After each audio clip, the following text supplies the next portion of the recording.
Well, this is very good news. It just happened last night. A lot. It's just a first step. It's not the involvement in the war in Yemen, but this was in Truthdig.com. Senate votes to end support for war in Yemen, and this makes history in Truthdig.com. This is pretty huge. Yesterday, The Intercept did an ad, or not an ad, but an article about this guy, Tom Cotton, who was really trying to gut this. He was trying to prevent this at the very last minute, but he was not successful. Bernie Sanders was successful. So after defeating two last-minute amendments by ultra-hawkish Senator Tom Cotton, a Republican from Arkansas, that would have completely gutted the measure, the Senate on Thursday overwhelmingly passed Senator Bernie Sanders, independent, there's no D there, big old I, resolution to end U.S. military support for Saudi Arabia's years-long assault on Yemen by a bipartisan vote of 56-41. 56-41 in a Republican-held Senate. Bernie Sanders did that. With the help of several other senators, Bernie Sanders did that. 56-41. In the last midterm election, the Republicans picked up more seats in the Senate, and Bernie got that done. He would never have been a president. He wouldn't have beaten Trump. I'm sorry, what? People in the middle of the country don't want us bombing Yemen when they can't have jobs, when there's an opioid epidemic, when 60% of the country doesn't have $1,000 in savings. They don't want us doing this. Trump ran on an anti-interventionist campaign. Not downplaying his racist, xenophobic nonsense, but that was a lot of people, the reasons why a lot of people voted for him. This sounds like leadership. Hillary wouldn't vote for this. You want to know why she wouldn't? She helped Obama go into this war in Yemen when she was Secretary of State. This is one of the things Chelsea Manning blew the whistle on and went to jail for 7 years as a result of that. Bernie Sanders is trying to get it stopped. This vote immediately diminishes U.S. political support for the war and puts more pressure on Saudi Arabia and the United Arab Emirates to end their brutal tactics and negotiate an end to the war, said Paul Kawika Martin, Peace Action Senior Director for Policy and Political Affairs. See, this is why, when I did that video, is Bernie too old to run? I was just asking that question because the health of the president and commander-in-chief is a legitimate issue, whoever the president is. I want to know their health. I really want to know their health. Because if they die, that's a serious issue. But I would want, if Bernie should run, because if he could be president and then like Nina Turner or Tulsi Gabbard is his VP, young. So if he passes away, and I'm not trying to be morose, but that's what the VP is. We have to ask if something happens to the president, health issues, assassination. That's a legitimate concern. But fuck, man, look what he's getting done.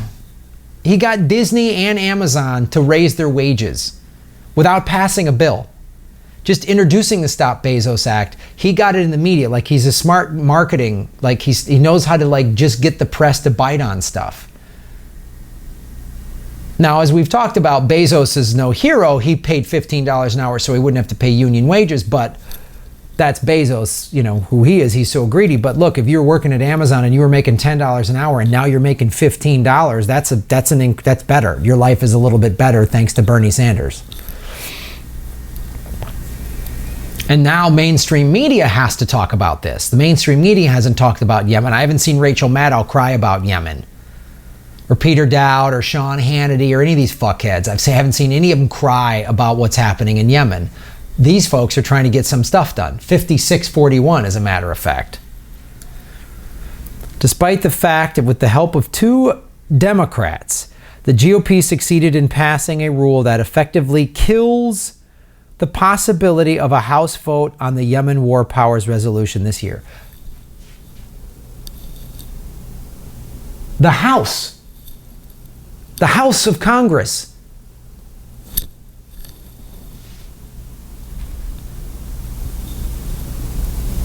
The help of two Democrats flipping to help the GOP kills the possibility of a House vote of the Yemen War Powers Resolution this year. We got to wait till after the holidays. So 120 kids die every day. So let's stack up more of those days. Thanks, sellout assholes. Thank you. That's the Democratic Party, by the way. Resist Trump. but let the Yemen atrocities keep happening. Yay, blue wave. Eat it. Sanders nonetheless celebrated the vote as a historic victory in the fight to end America's major role in the Saudi-led assault on Yemen. But in the House, these are the 5 Democrats. Representatives Joe Costa, California, Al Lawson from Florida, Colin Peterson, Minnesota, Dutch Rupenberger, what a stupid name that is, and David Scott, sounds like an idiot, sent the exact opposite message by backing the GOP-led effort to kill, 5 Democrats. I kept saying 2, my fault. 5 Democrats. 5 Democrats want there to continue to be more war in Yemen, along with these Republican fucksticks. These people want more war in Yemen. That's what they want. They want more war in Yemen. Congratulations. Here's what Bernie said. The Senate has voted to stop U.S. military support for the Saudi-led coalition fighting in Yemen. This is the first time ever that the Senate has voted to end an unauthorized war. So World War II was the last time we had an authorized war. Did you know that? World War II was the last time the president went to Congress and the Senate and said, can I go to war? And they said yes. Korea, Vietnam, all these other wars, the little skirmishes, everything. The first Gulf War, Iraq, Afghanistan, unauthorized. The War Powers Act that was passed after 9/11, the president can do whatever they want. Just war, I don't need a congressional approval. So now Senate has reversed it.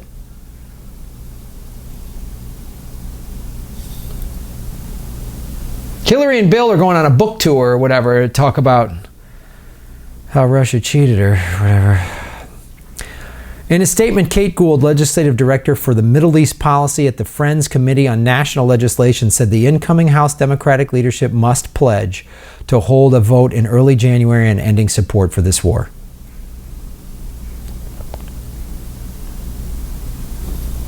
So I guess they get sworn in January. The Congress, which now, when they all get sworn in, Congress will actually be a democratically held, but they still, this current Republican-held Congress, with a lot of lame duck Congress people in there, still needed 5 Democrats to get it over the hump. Just sticking it, we just another 30 days of humanitarian crisis that America could stop. We're just going to stick it to you one more time. There you go.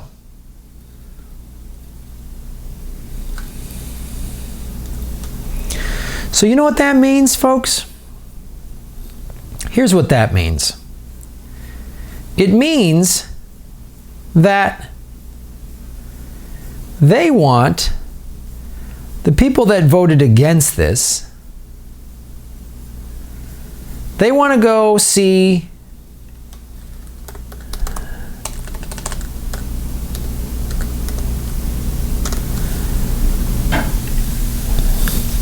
they want 120 kids to die every day. They want to keep that going. That's what they want to do. Yeah. Yeah, we haven't had enough of this. This is what we haven't had enough of. I want to show this to you real quick. We haven't had enough of this.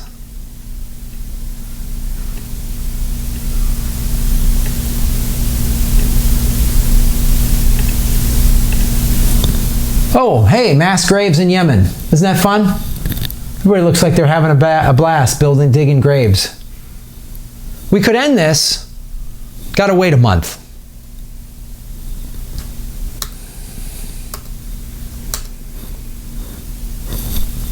Thanks. Jim Costa from California. If this person's in your district, you let them know. Al Lawson from Florida. If you're in their district, let them know. Colin Peterson from Minnesota. Let them know. Dutch Rupenberger, let him know A, stupid name, and he's a horrifying human that likes children dying, and David Scott in Georgia. If any of these people are your representatives, or they're not, just let them know.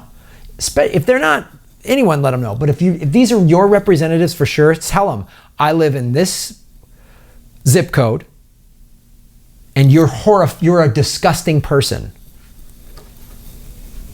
And tell them Graham Elwood said so. Tell them the political vigilante thinks you're a parasite because you want more of this. This guy doesn't. Why do you?